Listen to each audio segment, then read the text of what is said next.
sampai beriman mengenai hari akhir, Pak. Iman hari akhir ya. Oke, kita lanjut. Yang saya sampaikan kisi-kisinya sudah dicoba lihat materinya di buku atau di internet atau di referensi yang lainnya. Sudah mulai dibuka-buka enggak? Atau belum? Kalau belum dibuka ya sama aja ya. Jadi setelah mendapatkan penjelasan apa materi yang akan keluar di ujian sekolah, paling tidak kalian juga peduli, kalian lanjutkan dengan mencari materinya ya. Karena tidak cukup dengan penjelasan yang ada di kisi-kisi itu tanpa kalian lihat materi yang ada. Sengaja saya tidak sharekan dulu untuk kisi-kisi karena apa? Di semua kelas tidak saya sharekan. Ini tujuan saya biar ada perhatian di saat saya menjelaskan. Kalau saya share kisi-kisi dari awal, saya tidak percaya semua siswa itu memperhatikan, paling juga cuma di download, di copy gitu aja atau di print, tapi nggak dipelajari ya. Mungkin dengan saya jelaskan semacam ini mudah-mudahan ada yang memperhatikan karena kita mengikuti etika pembelajaran ya. Di saat tidak mengikuti etika pembelajaran yang ada, itu resiko pada diri masing-masing. Konsekuensi ada pada diri masing-masing, yaitu termasuk di dalamnya tidak ada tata krama sopan santun pada guru yang ada. Makanya saya lebih ke situ aja, yaitu ke etika bagaimana belajar ya. Kalau belajar itu gurunya menjelaskan, pasti siswanya memperhatikan dengan baik. Kalau ada hal-hal yang mungkin perlu dicatat, itu tentunya siswa akan mencatat dengan sendirinya. Saya lebih cenderung ke situ. Agar apa? Agar ilmu kita manfaat. Karena kalau saya share kisi-kisi, nggak yakin tadi, saya katakan tidak yakin keseluruhan siswa itu akan memperhatikan.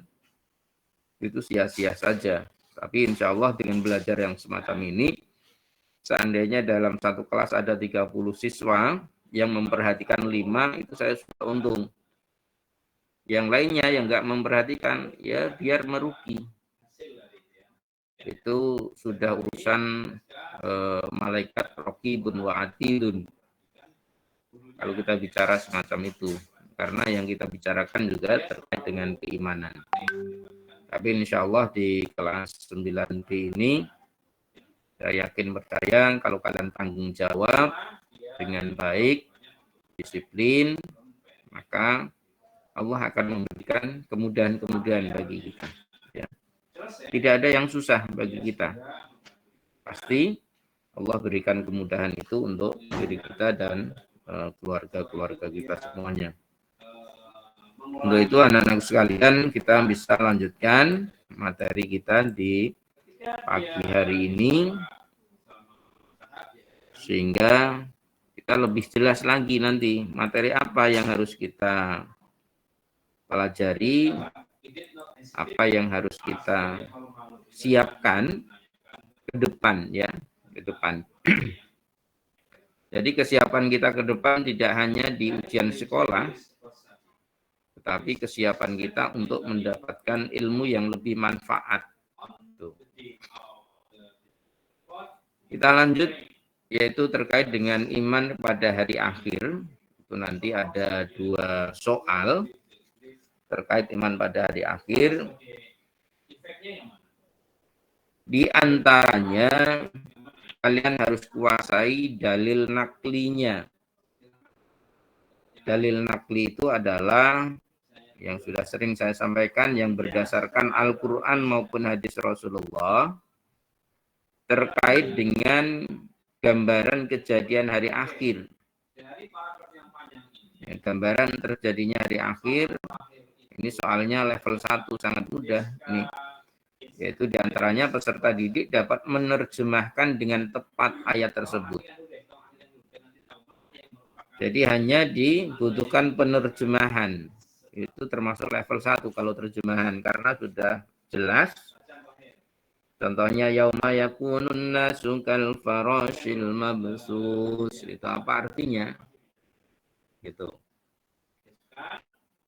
Atau al-qari'ah. Gitu. Satu ayat aja sudah cukup kan? Itu dalil nakli hari kiamat. Gitu. Atau ayat-ayat yang lain, ya. Ayat-ayatnya di bahan ajar itu sudah cukup banyak, ya. Maka di situ kalian harus tahu artinya, menerjemahkan ayat. Kalau kisi-kisi sudah jelas kayak gini, ya tentunya sangat mudah bagi kita.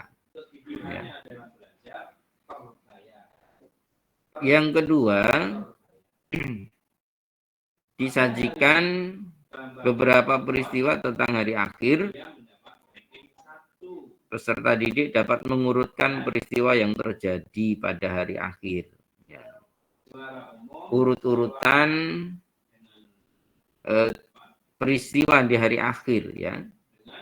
Contoh manusia mulai masuk di alam akhirat itu diawali dengan proses kematian, meninggalnya seseorang, dia masuk di alam barzah, di alam kubur, baru ada selanjutnya dibangkitkan manusia. Yaitu yang disebut dengan yaumul, apa hari berbangkit? Yaumul Ba'ats. Yaumul Ba'ats, ya, bagus, ya. Yaumul Ba'ats, hari dibangkitkannya manusia dari alam kuburnya, dari alam barzah, penantian yang panjang itu. Setelah terjadinya kiamat kubro, yaitu dengan tiupan malaikat. Siapa yang meniup trompetnya? Malaikat Israfil. Ini nyambung dengan iman pada malaikat yang kemarin yang kita bahas terkait dengan tugas malaikat. Dihancurkannya alam semesta diawali dengan tiupan malaikat Israfil, nanti dibangkitkannya manusia itu juga dengan tiupan malaikat Israfil juga. Itu dibangkitkan kembali. Menuju kemana? Selanjutnya, berarti etape selanjutnya, periode selanjutnya setelah dibangkitkan, urutannya peristiwanya adalah kemana? Coba. Padang Mahsyar. Ke Padang Mahsyar, yaitu Yaumul Hasyri. Yaumul Hasyri itu, Mahsyar itu tempat berkumpul, ya. Yaumul Hasyri. Hari di mana dikumpulkannya seluruh umat manusia. Dari mulai Nabi Adam sampai manusia yang terakhir nanti siapa. Itu dikumpulkan.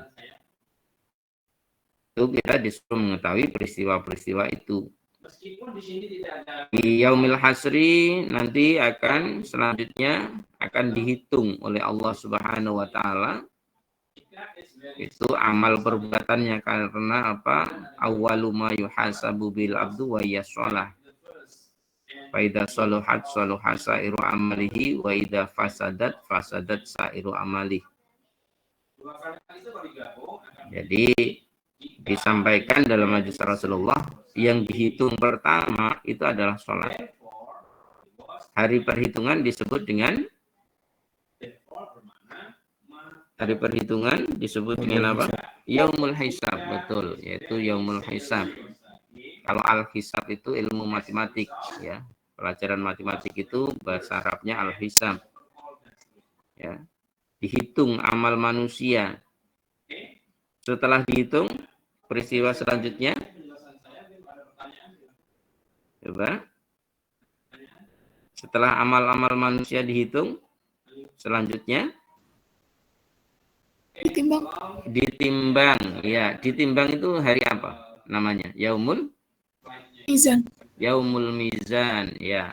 Betul, yaitu setelah dihitung amal-amalnya maka dilanjutkan dengan periode selanjutnya, peristiwa selanjutnya yaitu penimbangan amal.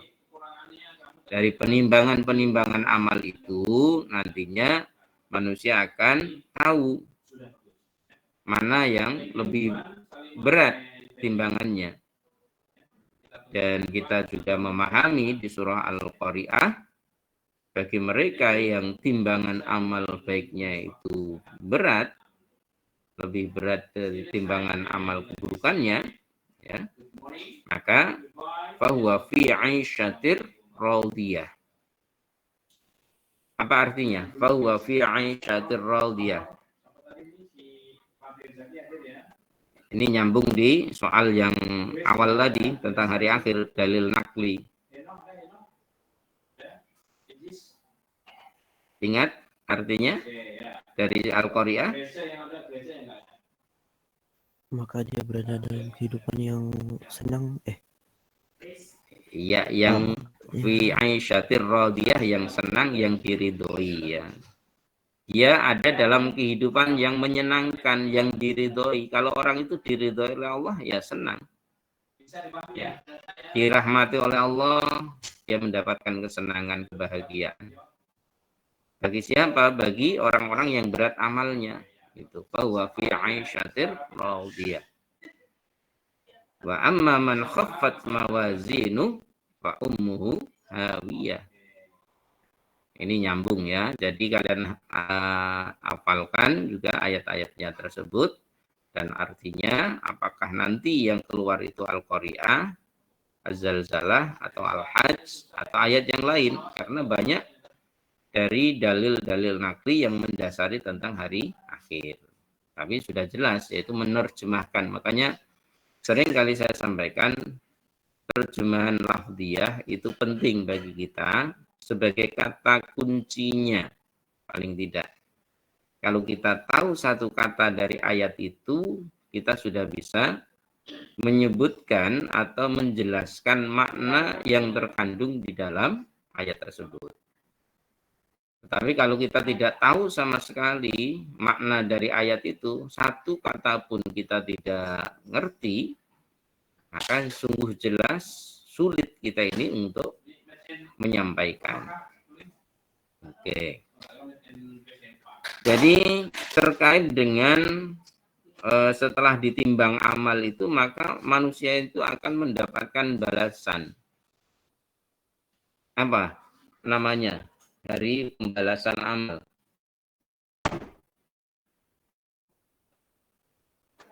Silakan, coba siapa? Hari pembalasan amal.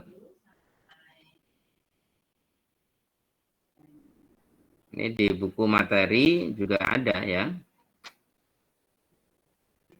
Terkait juga dengan balasan amal. Yaumul Jaza. Yaumul Jaza, ya betul ya. Yaumul Jaza itu hari pembalasan amal. Itu siapa saja yang melakukan kebaikan-kebaikan, yaitu sekecil apapun di surah Az-Zalzalah. Famay ya'mal misqala dzarratin khairan yarah. Itu terkait dengan yaumul jaza. Siapa yang melakukan kebaikan sekecil zarrah, yaitu unsur yang paling kecil, perbuatan kita yang paling kecil, tapi itu merupakan suatu kebaikan, Allah melihatnya dan Allah akan membalasnya. Sebaliknya, wa may ya'mal misqala dzarratin syarran yarah. Dan barang siapa yang melakukan amal yang jelek, kejelekan yang ada, sekecil apapun kejelekan-kejelekan itu, juga akan diketahui oleh Allah Subhanahu wa Ta'ala sehingga dibalas amal tersebut. Contoh saat ini PJJ, ya, kita belajar bersama kisi-kisi yang ada. Sering kali saya sampaikan, nilai kita akan berbeda. Kalian tidak akan mendapatkan nilai yang sama. Kenapa? bisa jadi di saat saya menyampaikan ini ada yang betul-betul memperhatikan dengan baik, ada yang sedang makan, ada yang sedang melakukan aktivitas yang lain, mungkin main game dan lain sebagainya, seumpama ada yang semacam itu, maka nilai-nilai itu akan berbeda. Itu yang membedakan di saat manusia nanti di akhirat, dia bertanya kadangkala, mereka bertanya, apa nilai-nilai yang saya dapatkan? Mana? Yaitu di mana nilai pahalanya? Dia bertanya begitu, maka Allah akan tunjukkan melalui catatan-catatan dari malaikat Raqibun wa Atid.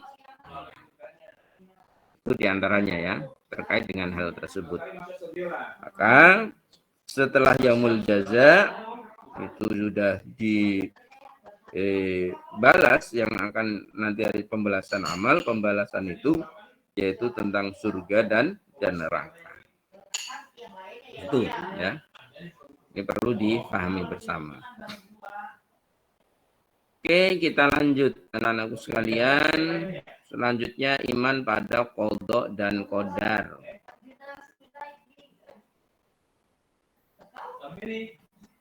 Iman qada qadar itu ada 2 soal.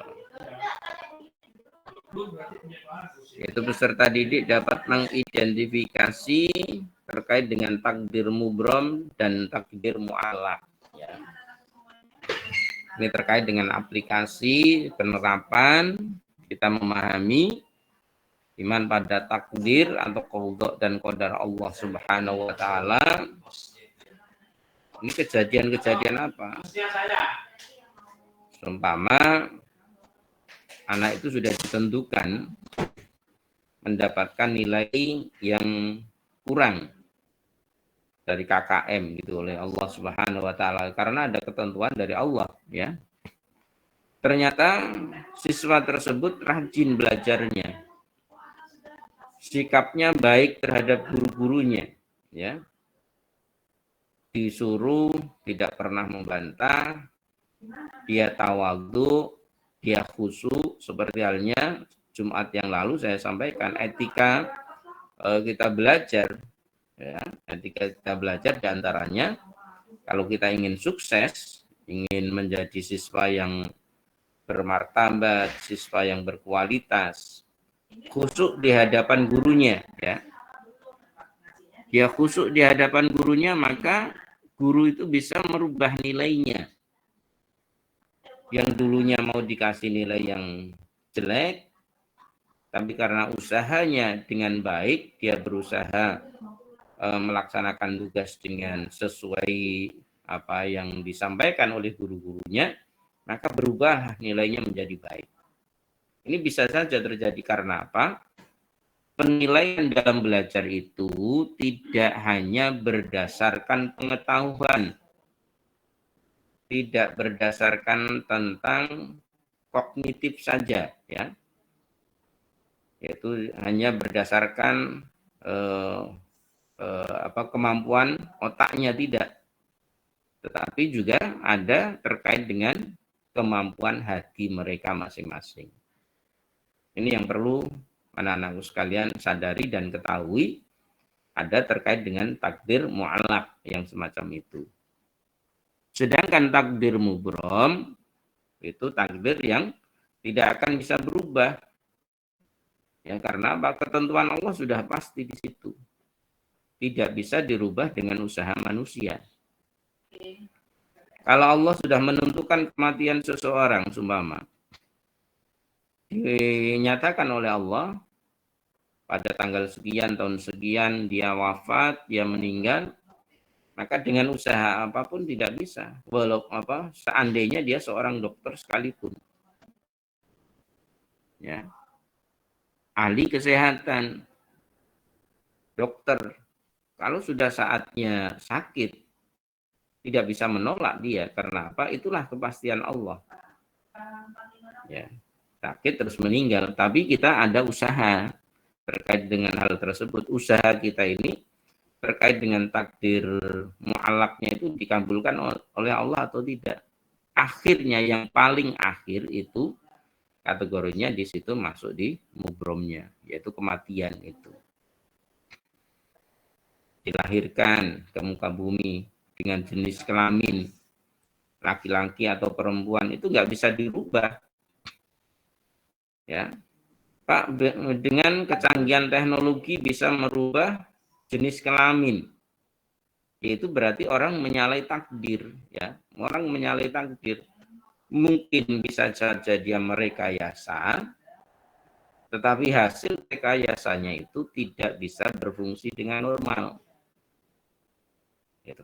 Karena apa? Tidak sesuai dengan takdir Allah. Itu yang disebut orang-orang kufur. Orang-orang yang mengingkari Allah Subhanahu wa taala sudah diberikan kenikmatan, sudah ditentukan, ternyata dia rubah. Karena dia percaya dengan adanya ilmu pengetahuan, seumpama ilmu pengetahuan yang tidak didasari dengan keimanan, itu yang bahaya. Ilmu pengetahuan yang tidak didasari dengan norma atau akhlak, itu juga bahaya. Mungkin kalian nanti ada di antara kalian kelas 9B ini yang bisa jadi dokter. Hati-hati di situ. Jadi dokter yang punya prinsip menjalankan isi-isi yang ada di dalam ayat Al-Quran. Maka tatkala ada pasiennya ingin merubah jenis kelaminnya, walaupun toh bisa, maka kalian tolak. Itu contohnya yang semacam contoh. Dalam kehidupan itu kan bisa jadi. Oh ya, mau rekayasa genetika. Kan di permasalahan kehidupan itu ada bayi tabung dan lain sebagainya. Ini juga terkait dengan etika. Ada proses bayi tabung yang diperbolehkan dari siapa? Itu kan dipelajari dalam ilmu fikih kita. Kalau sel spermanya dari suaminya, itu diperbolehkan. Tapi kan biasanya orang, oh ya ingin memperbaiki keturunan gitu, terus disambur dengan yang lain, itu nggak boleh. Itu masuk di akhlaknya, masuk di fikihnya. Ini, jadi sangat luas nanti pembahasan kita. Ini contoh kalau kalian ada dalam ilmu kedokteran.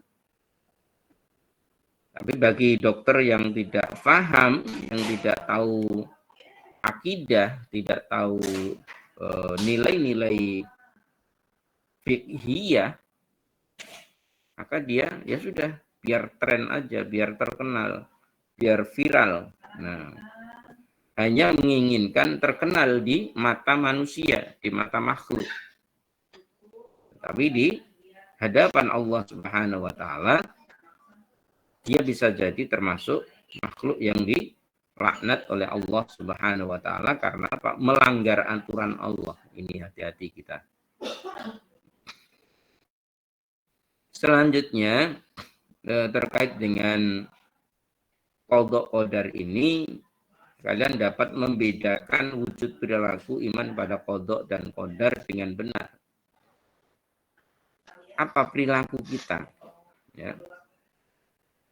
Ini kita melihat satu kasus atau satu pernyataan, maka kita disuruh memilih mana hal-hal yang mengarah pada iman pada qadha dan qadar Allah Subhanahu wa taala.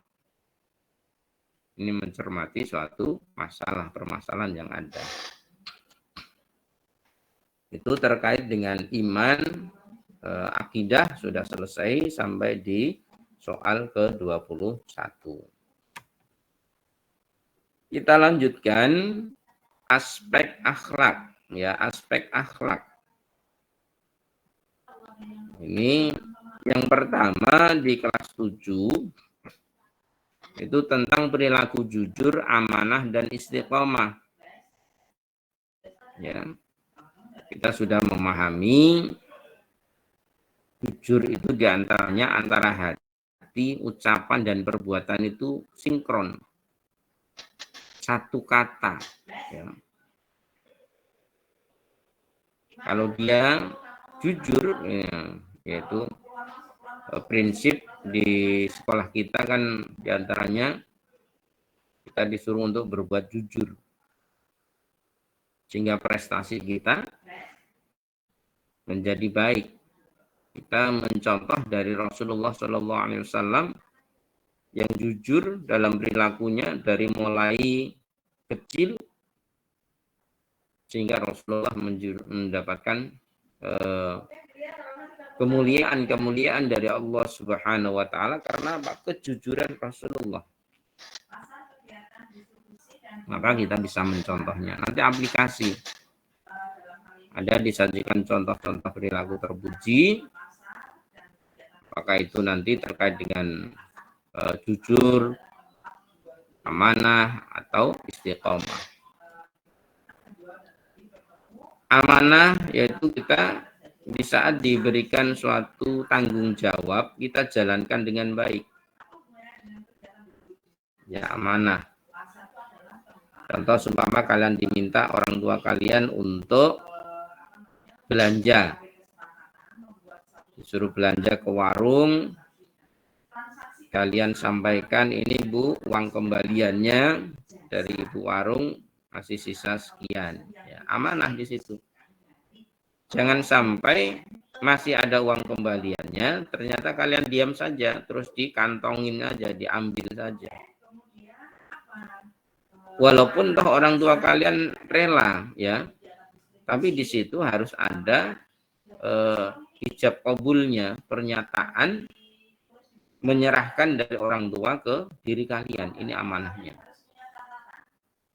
Kecuali kalau dari awal ibu kalian sudah menyampaikan, nak, tolong ibu belanjakan di warung, nanti uang kembaliannya kamu ambil.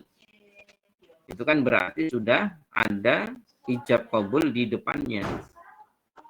Ya, Ma. Nah, kalau dikasih kayak gitu kan lebih cepat berangkatnya. Ya. Ini diantaranya, ya. Begitu juga amanah-amanah yang diberikan guru-gurunya. Dikasih amanah untuk menjalankan suatu tugas. Maka jalankan tugas itu sesuai dengan ketentuan-ketentuan yang diberikan. Yang ketiga, sikap istiqomah. Sikap istiqomah ini yaitu terus-menerus, dawam. Yang namanya istiqomah itu berlaku terus-menerus. Al-istiqomah itu afdalu min alfi karomatin. Perbuatan yang kita lakukan terus-menerus ini tentunya merujuk pada perbuatan yang baik, ya. Yang baik itu akan lebih baik dibanding 1000 karomah. Karomah itu kemuliaan, keistimewaan yang diberikan oleh Allah kepada waliullah, yaitu orang yang dicintai oleh Allah Subhanahu wa taala. Kalau Nabi dikasih mukjizat, ya. Kalau manusia biasa disebut dengan karomah. Ini lebih baik. Contoh, kalian punya sifat istiqomahnya, perilaku istiqomahnya yaitu setiap ba'da subuh baca surah Al-Waqiah. Nah, kalian istiqomahkan terus. Nah, jangan sampai kita ingin melakukan sesuatu, ya, contoh kita membuat pernyataan atau membuat suatu aturan, ya, sudah bikin aturan tapi tidak diikuti. Sehari, 2 hari, 3 hari diikutin. Nanti hari keempat yang buat aturan itu sendiri yang melanggar. Nah, itu bahaya yang begitu itu. Maka diharapkan juga di masyarakat itu enggak banyak aturan sehingga enggak banyak melanggar itu. Kalau bisa begitu. Itu diantaranya yang perlu kita perhatikan dalam kehidupan keseharian kita. 3 sifat ini kita pegang luar biasa. Kelima 9B yang sudah nilainya seumpama di atas rata-rata nilai pelajaran umumnya, Kalian tambah jujur, amanah, istiqomah. Nah, sudah luar biasa. Diistiqomahkan untuk membaca Qur'annya ya. Karena pengetahuannya sudah cukup ya. Kita untuk meraih nilai yang tertinggi sudah bisa, seumpama rata-rata ranking sudah kita capai. Tinggal istiqomahkan untuk berdoa pada Allah. Istiqomahkan terus-menerus kalian itu baca Qur'annya. Nah, tahfidnya. Apalagi menghadapi munakosah nanti. Ya, tunjukkan bahwa kalian di pelajaran umum mampu, nanti di tahfidnya, di Al-Qur'annya juga bisa mampu untuk melakukan yang lebih lagi. Ini yang harus diraih, dan itu akan membahagiakan orang tua kalian ya. Siapa yang nggak senang prestasi dunianya dia dapatkan, akhirat juga dia dapatkan. Itu yang pertama dari akhlak. Yang kedua yaitu hormat dan patuh kepada kedua orang tua dan guru, dan empati terhadap sesama. Ini soal yang ke-23. Yaitu bagaimana nanti peserta itu bisa menyimpulkan cara berbuat baik. Ya. Cara berbuat baik pada orang tua, pada guru. Ya. Ini seringkali disampaikan oleh Bapak Ibu guru yang ada di sekolah ya, untuk diperhatikan cara-cara. Contoh, kalian mengumpulkan tugas pada waktunya, pada waktu yang telah ditentukan, tidak nyontek, ya, itu termasuk menghormati guru kalian. Mengerjakan tugas sesuai dengan ketentuan yang diberikan. Itu termasuk patuh ya, patuh pada guru. Bagaimana patuh kita kepada orang tua kita? Ya kita ikuti aturan mereka. Kita ikuti perintah-perintah mereka. Jangan sampai kita membantah pada mereka.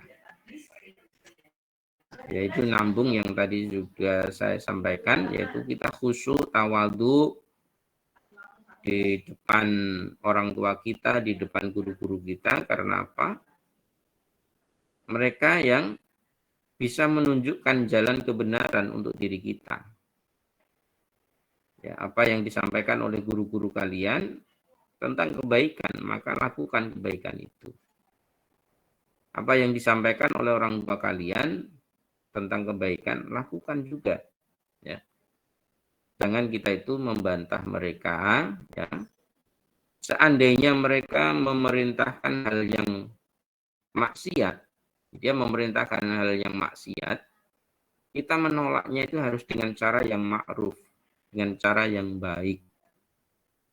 Tidak langsung kita bentak mereka, tidak, tetapi dengan cara yang lembut pada mereka. Karena apa? Mereka itu adalah orang tua kita. Ini bagaimana cara-caranya itu, nanti penalaran ini soalnya lebih ke penalaran. Jadi mohon untuk difahami kebiasaan-kebiasaan harian kita. Kalau ayat Al-Quran kan jelas, wala taqullahuma uffin wala tanharuma wa qul lahum qawlan karima. Kita tidak boleh mengatakan kalimat keengganan kalau kita dipanggil oleh mereka. Sama kalau dipanggil oleh guru, ya harus dijawab dengan cepat. Aksol gitu kan. Angga, lama dipanggil 3 kali nggak dijawab, ya di alfa saja bisa jadi. Nah, ini contoh seumpama. Kalau anak itu memperhatikan di PJJ semacam ini, ya, kalau nggak ada gangguan jaringan, maka dipanggil sekali kan sudah bisa menjawab. Gitu. Langsung disahut panggilan gurunya. Di rumah juga demikian, kalau dipanggil Bapak Ibu kalian, cepat disahut panggilan itu. Sehingga jangan sampai kalian di rumah itu telinga kalian tutup dengan headset kalian terus. Ditutup headsetnya bukan untuk belajar, tapi untuk dengarkan musik. Keras-keras lagi, nggak dengar yang ada di sekelilingnya. Sehingga akhirnya orang tuanya marah. Kalau orang tua kalian marah, kalian dipanggil, kalian tidak menyahut panggilannya dengan baik, ya jatuhlah kalian pada anak yang durhaka. Ini kan sangat rugi diri kita. Itu ya anak-anakku sekalian. Hormat patuh pada orang tua dan guru ini menjadi kewajiban kita. Soal ke-24. Terkait dengan bahaya mengonsumsi minuman keras, judi, dan pertengkaran. Yang peserta didik dapat mengidentifikasi hal-hal yang menyebabkan menyebabkan pertengkaran seumpama. Ini apa sih penyebab seseorang itu tengkar? Gitu kan. Kelahi itu apa? Ini kan sangat mudah soal yang semacam ini. Makanya levelnya level 2 untuk aplikasi. Mengkonsumsi narkoba, ini hati-hati. Pergaulan bebas yang ada itu bisa menyebabkan seseorang berjerumus dalam hal-hal yang negatif. Ya. Tidak usah mencoba. Kan di dalam kaidah hukum kita, kalau banyaknya itu haram, maka sedikitnya juga haram. Ya. Lah, walaupun sedikit. Ya. Tidak kita lihat, oh ya Pak, ini kan saya hanya sedikit aja mencoba. Ya. Di saat mencoba yang semacam itu sudah haram. Karena apa? Hukum tentang minuman tersebut sudah diharamkan oleh Allah Subhanahu wa taala. Judi, ya. Taruhan. Ya. Dalam suatu pertandingan, taruhan. Atau mungkin remaja itu seringkali punya geng masing-masing. Ini antar geng, taruhan. Ini kan termasuk dalam perjudian. Sehingga apa? Kalau dia kalah, larinya kemana? Ya tengkar, kelahi. Dibuntangkan seringkali terjadi permasalahan-permasalahan yang semacam itu. Maka kita harus sikapi dengan baik. Ke-25 yaitu makna perilaku gemar, beramal soleh, dan berbaik sangka kepada sesama. Ya. Yaitu disajikan beberapa contoh perilaku terpuji. Peserta didik dapat menganalisis perilaku beramal soleh dengan baik. Yaitu bagaimana perilaku amal soleh itu kita lakukan dalam kehidupan keseharian kita. Contoh-contoh amal soleh itu sangat banyak. Ya, kita melakukan ya seperti tadi, hal-hal yang senantiasa diberikan kebaikan-kebaikan. Ini tentunya menjadi amal soleh dalam kehidupan keseharian kita. Itu ya. Ini amal soleh. Ini 25 materi kita yang sudah kita pelajari. Mudah-mudahan ini bisa menjadikan hal-hal yang sangat bermanfaat untuk diri kita, sehingga persiapan ujian sekolah itu akan lebih maksimal dan kita semuanya atau diri kalian mendapatkan nilai yang sangat memuaskan hati di kelas 9-nya dan lulus dengan baik. Ini 25. Nanti kita lanjutkan yang 25 lagi pada pertemuan selanjutnya yang jelas.